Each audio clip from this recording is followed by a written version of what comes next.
Well, what's on the schedule for today? We're going to do these struts, and do the valve cover gasket, and Oops. yeah, I got you. and probably paint the valve cover, maybe, I don't know yet.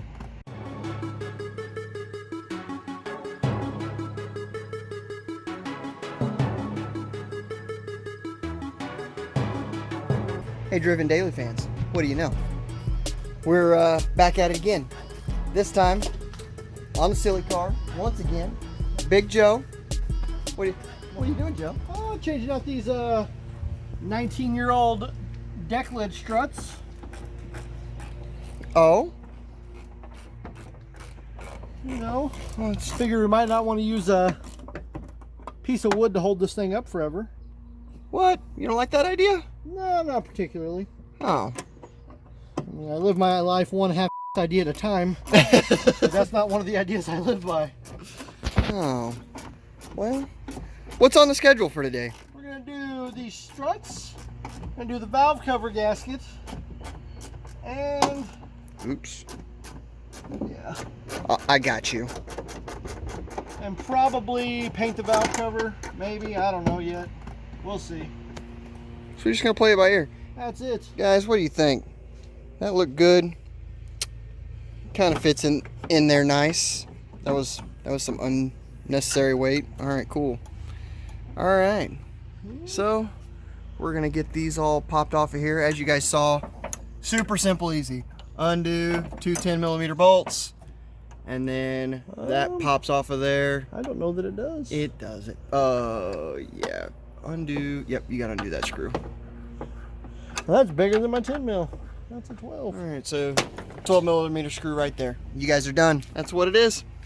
Stay tuned for the next project. Hold on tight. Hey Joey, What's up? how hard was that? The strut towers, or the strut? Like 2 seconds. Definitely looked pretty easy, guys. If that was something your car needs, like we showed, 12 mil on the hatch, 2 10mm bolts down to the side, and it just comes right off. Super easy. Definitely have help doing that. That rear hatch is probably every bit of 75 pounds. So definitely get help with that.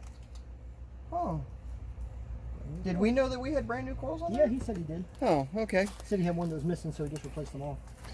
All right, guys. So now we're going to tackle this valve cover gasket. Super easy on most of your 4-cylinder stuff. So we're just going to get this knocked out real quick. Super simple. Not many bolts to get it all off of there. You got it.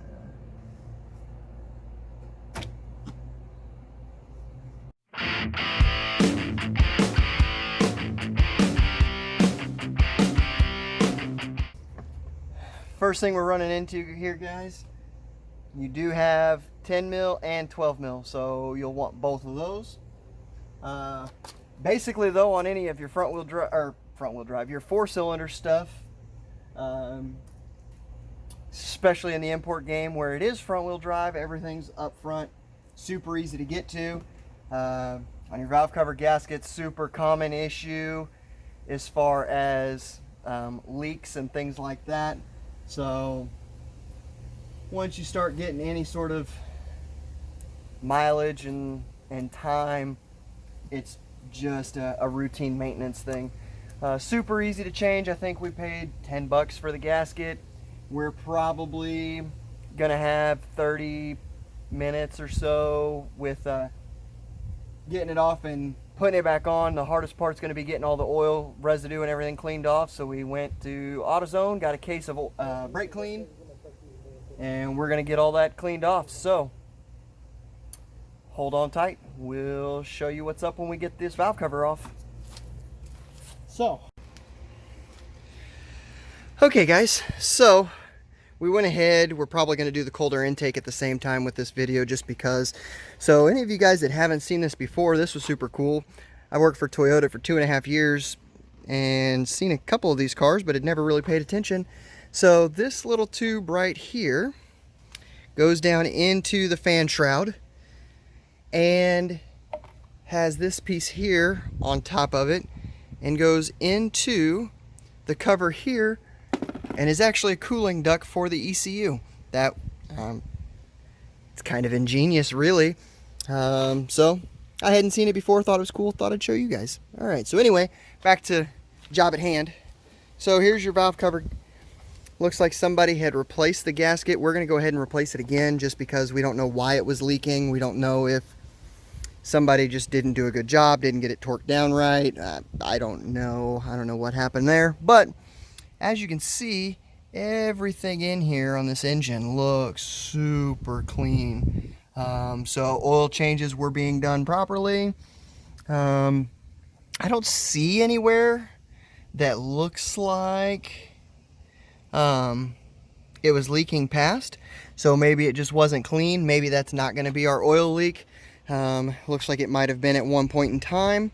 So what we're going to do is we're going to bust out the brake clean and we're going to give this engine a good cleaning on the top side here, clean everything up. That way we know if it starts leaking again. We know if we didn't get the gasket tight or if we've got a leak from somewhere else. So we're going to put you guys back on the stand here and we're going to get to some cleaning.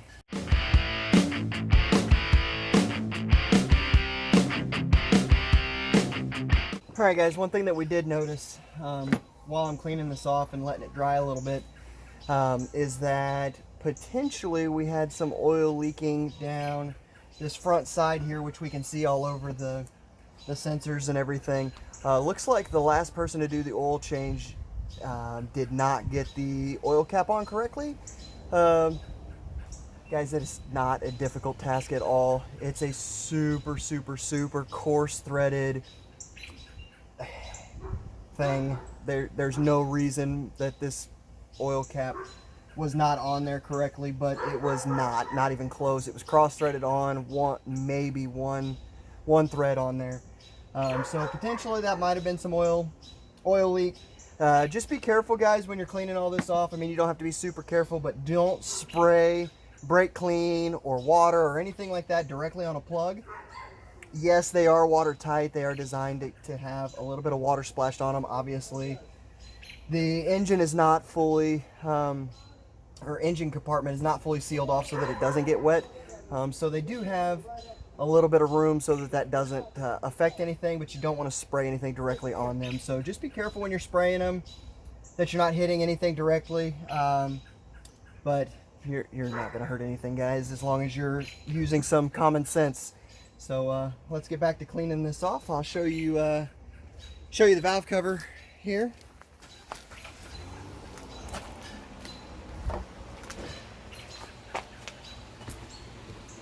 Looks really nice.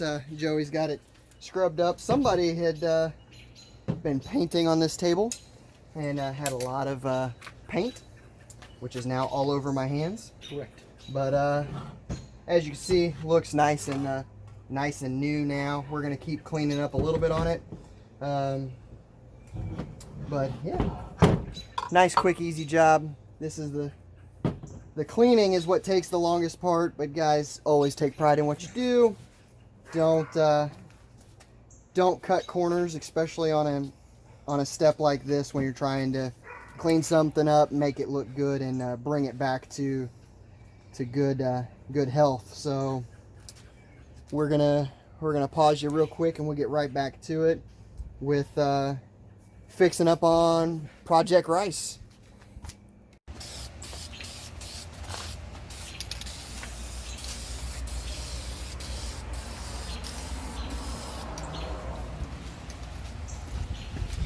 All right, guys, so we decided to go with the full rice look. So because of that, we're just priming this with some high heat primer, and then surprise, surprise, we're going back with the factory color red on the car. So red engine paint. Who would have guessed? But like I said, we're going full ricer with it. So we're gonna get that painted up. Don't know that you'll actually see it. We don't know if we're going to put the valve cover or the engine cover back on it or not, but if we decide to or decide not to, either way, valve cover's painted. Alright guys, while we're letting the paint dry, this video is going to jump back and forth, and I apologize for that, guys, for those of you that have troubles like me keeping up with that, or what have you. Let's see if we can put this cheap eBay cold air intake on this thing.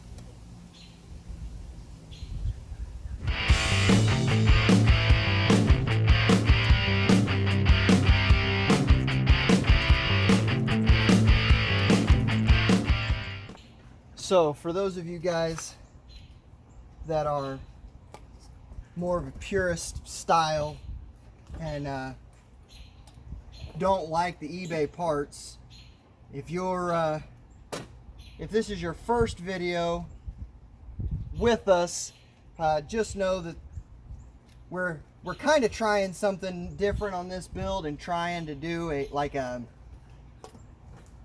cheap high school, trying to get stuff going build off eBay. If you go back and look at some of our other videos, I'll tag some of our 19 Mustang build in the video. We don't use cheap parts on our real stuff. We might even trade this stuff out and decide to go with the actual stuff. This is just an eBay engine knockoff cold air intake. We don't know how good it's actually going to work. We might end up scrapping it. I can tell you right now, it's kind of hitting against the fuse box. So it might work, it might not work. We'll show you guys the finished product. We did just watch a video of a guy that's using the actual one, and everything's way nicer, which is to be expected. But we're going to carry on. We're going to see what we think. Like I said, guys, this is just for this car. Like I said, we're doing a racer build just to kind of relive the early 2000s. And in the early 2000s, me nor Joey had the money we have now. So we're going to just play around and relive our childhood. So stay with us.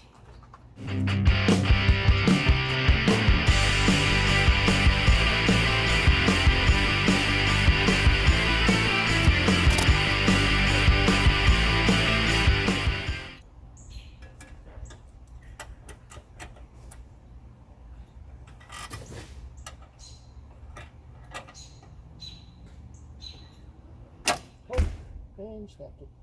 Ow. Well, that didn't work. Is what it is, guys. That's why you don't buy cheap parts. That's right. Stuff doesn't fit like it's supposed to. That sliced my hand wide open trying to get that. So that's cool. So we'll figure that out. All right, guys. So as you can see, eBay cold air intake bracket right here snapped off. This is why you don't buy cheap. And then there you go, valve cover on. It's got brake clean in it. You're gonna have to hold it.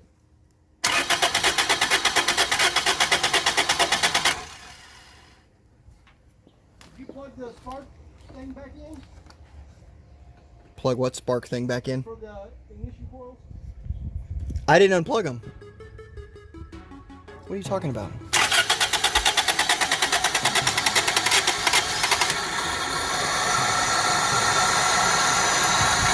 Joey just didn't want to let it run because we put brake clean in it.